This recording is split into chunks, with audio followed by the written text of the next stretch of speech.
Hey guys, Graham from Paragon Performance here. Today we're going to take a deep dive into C8 ZR1 dyno testing. We want to catch you guys up on what we've learned testing these cars, what we've seen with different fuel qualities, and what we've seen starting to test some parts on these cars. As you guys know, we've got two of our good customers, Michael and Steven, who have left their C8 ZR1s with us for testing. So now that we've had time with both cars on the dyno, we're ready to show you guys what we found with these cars. So we're going to cover how different they can be from run to run on the dyno, talk about why that can be. We're also going to talk about standard numbers versus SAE numbers, since that's been brought up a lot. And then we're going to show you guys what the parts on these cars are starting to show for horsepower gains. So let's jump into that.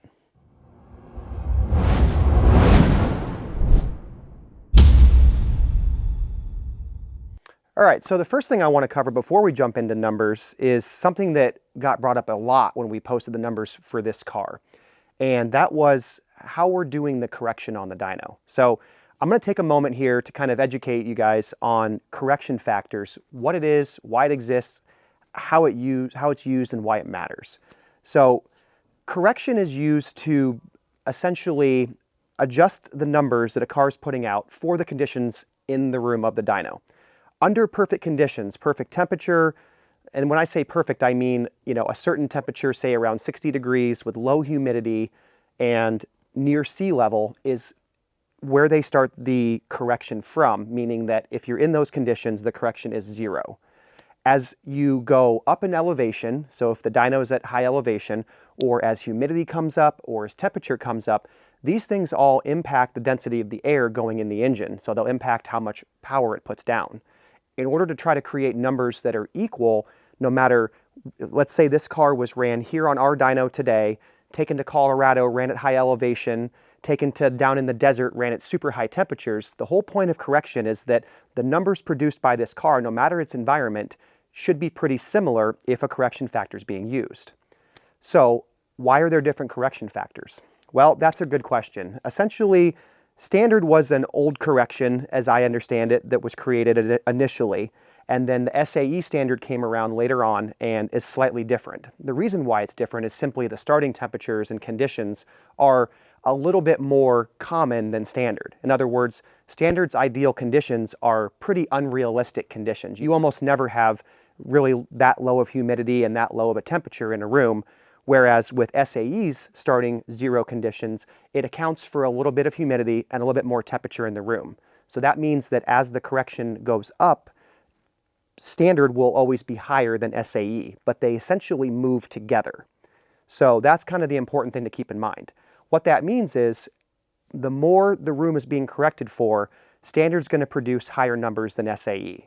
It doesn't mean the numbers are being cheated, lied about, nothing like that. It just means that they're going to be corrected higher. The important thing is, if the car is baselined with standard correction, shown the numbers increased with standard correction, then it doesn't matter. The gains are the gains. Same thing if you choose to start with SAE and compare baseline versus changes. So why do we choose standard? Because we can. Because as the dyno, as the shop, we have a choice of what we want to choose to show. And most of our customers want to see the highest number they can see out of their car so they can brag. They have no idea what the correction factors are, what it even means. Some might ask, we might educate some, but at the end of the day, they want the biggest number on their dyno chart they can see. So we give them STD.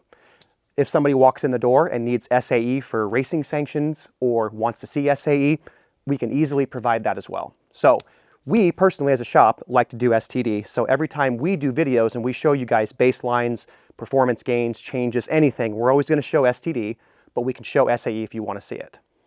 So now that we understand that, let's take a quick look at what that 1028 run from Steven's ZR1 looks like, whether it's standard correction or SAE correction. The great thing is, even after the run's recorded, you can always go back and you can choose how you want to show it. So looking right now, I have it pulled up under standard correction. We always use smoothing of 5. And you can see that the conditions in the room were 82 degrees Fahrenheit. The barometric pressure was essentially a bit below sea level where we are here in Iowa. The humidity was pretty high, 57%.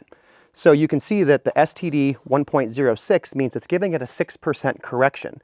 So the 1028 is 6% higher than it would be if it was an uncorrected number. Now let's switch it over to SAE and we'll see what the difference is. So now we're on SAE, smoothing of 5. You can see the same conditions exist, but with the SAE correction factor, that's 1.04. So a 2% difference at these room conditions. So it's not like it's 100 or 200 horsepower or some crazy impractical number by using standard. It's 2% higher because of the way the math works, because of the starting conditions like we said. So still over 1,000 horsepower to the wheels out of the car, just reading a bit lower compared to the standard correction. For one more quick thing, if we switch it to no correction, so if we display the uncorrected numbers here, you'll see the power changes to 972 at the wheels. So again, that's to account for how warm and humid it was in the room when we tested the car. If we tested the car on a cooler, low humidity day, it would be producing more power, but the number wouldn't be as comparable. So hopefully that makes sense as we jump in here and start going over some numbers with these cars. All right, the next thing I want to talk about is how these cars can produce very different numbers from run to run, depending very much so on fuel quality and also depending to some degree on what gear we choose to run the car in. The reason why that is now that these are a turbocharged vehicle, they are much more sensitive to different octane levels. So low fuel quality can detonate a lot easier when you've got boost going through the engine. So that means that the ECM has to be a lot more active in managing that condition of low fuel quality. These cars react more aggressively and more quickly than anything I've seen, which is really interesting and also beneficial to preserve the engine.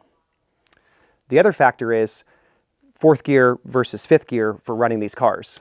What we've noticed is that fourth gear produces a smoother boost curve when we're monitoring the car, meaning that the boost control system can operate and maintain the targets a little bit easier.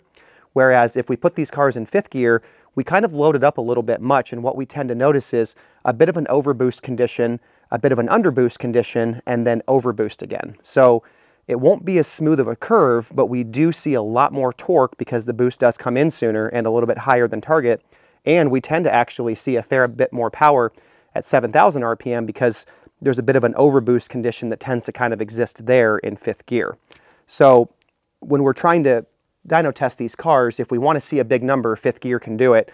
If we want to see a bit smoother number, we'd like to use fourth gear. So depending on what we're trying to test, you'll see us using different gears, and we'll always talk about which gear we're using and why. When we initially dyno tested Steven's car, his was immediately making really good horsepower, and as we saw on the live video, even the very first run on there was well over 1,000 horsepower.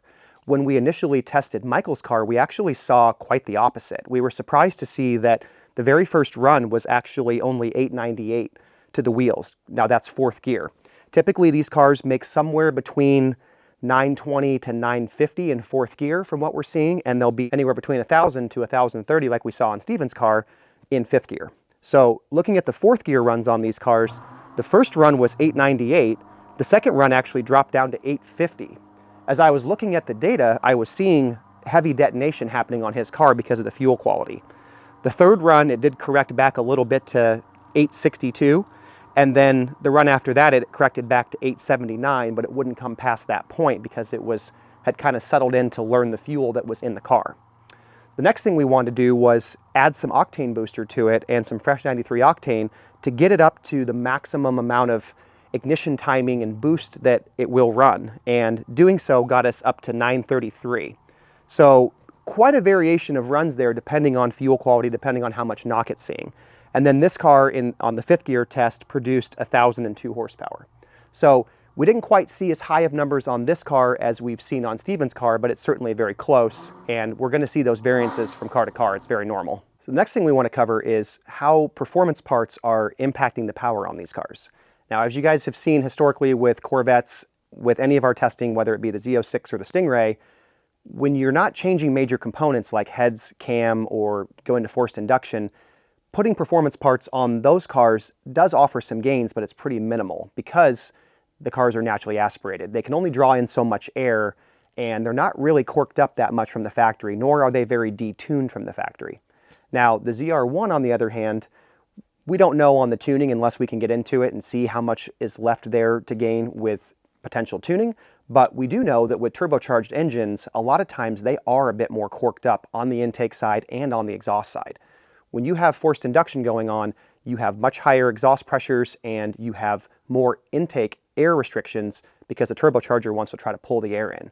So that means that doing aftermarket parts on these cars can and will produce some significant gains even without tuning. And because of the way that tuning works on these cars, the ECU will be able to adjust for that. We've already been testing that and seen it adjust the boost pressures, the boost control, and make sure the fuel curves are accurate.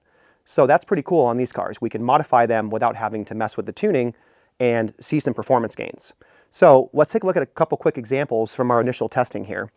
The first one being on this car using fourth gear runs, we got it hot and we established a consistent baseline that was about 911 horsepower in fourth gear runs. Not a glory run, but a settled in up to temp run. Then we fitted it with an Eventuri prototype intake and started testing, and we immediately saw over 50 foot-pounds of torque gained in the mid-range with still an extra 10 or 11 peak horsepower, and even in a couple spots here at the top, as much as 888 stock to 914, so another 26 horsepower there after 7,000 RPM. And that was just the initial prototype. You know, we're still testing these intakes with them, and we'll have some final numbers for you guys. And that's just with prototype testing. We still have some final testing to do on these cars, and we'll show you guys what that does when that's all finished. But that's already very promising for just putting an intake on these cars. So that's the intake side of the equation on these cars. The other thing that we've been interested to test is the exhaust side. So we've already tested FabSpeed cats and exhaust on Steven's car. Now we did fifth gear pulls on his car to test it against the 1028 that we had as a baseline. And we were really impressed to see how much quicker the power comes on. So at 4,000 RPM, we have an extra 100 horsepower. The reason for that is because letting the exhaust breathe allowed the turbochargers to spool up quicker and get into power a lot quicker. So that's something that you'll feel in the seat for sure as it gets you going a lot quicker. Then through the mid-range, a little after 5,500 RPMs, we're seeing 30 horsepower gained at that point, and then at the top end, an extra, call it 10 to 15 horsepower on the top end and a bit smoother curve. So letting the exhaust side of this car breathe is producing extra power as well, again, without having to make any tuning changes to it. So that's pretty cool as well. So the next thing we'll do is do the intake and the exhaust testing together, as well as any other modifications we can get for these cars to show you guys what that will produce as we stack more of that together.